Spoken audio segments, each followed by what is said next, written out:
کوئی بندہ یہ دعویٰ نہیں کر سکتا کہ میں پورے اخلاص کے ساتھ عبادت کر رہا ہوں۔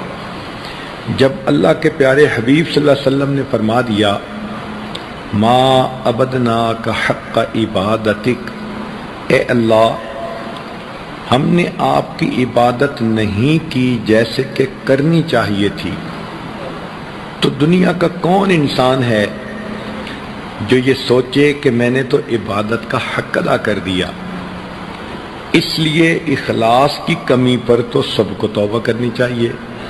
معلوم ہوا کہ نیک ہو یا برا ہو، ہر بندے کو اپنے حال کے مناسب توبہ کرنی چاہیے۔ یہاں ایک سوال پیدا ہوتا ہے کہ بعض گناہ ایسے ہوتے ہیں کہ کوشش کے باوجود نہیں چھوٹتے۔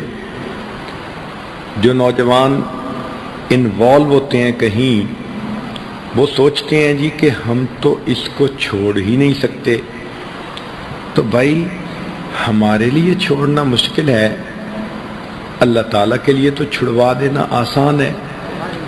ہم اللہ تعالیٰ کی رحمت پہ امید رکھیں اور دعا مانگیں کہ اے پروردگار آپ ہمیں گناہ کی ذلت سے بچا لیجئے، آپ ہمیں طاعات کی عزت عطا فرما دیجئے۔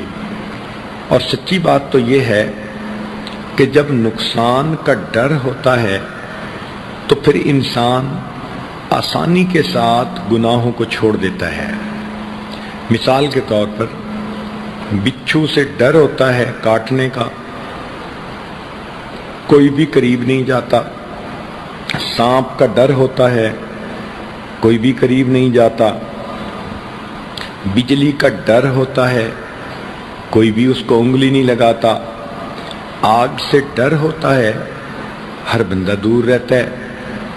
تو جس طرح دیکھنے میں سانپ کتنا خوبصورت ہے، مگر ہم نے کبھی بھی اس کو نہیں پکڑا، اس لیے کہ ہم سمجھتے ہیں کہ اگر سانپ نے ڈس لیا تو موت واقع ہو جائے گی۔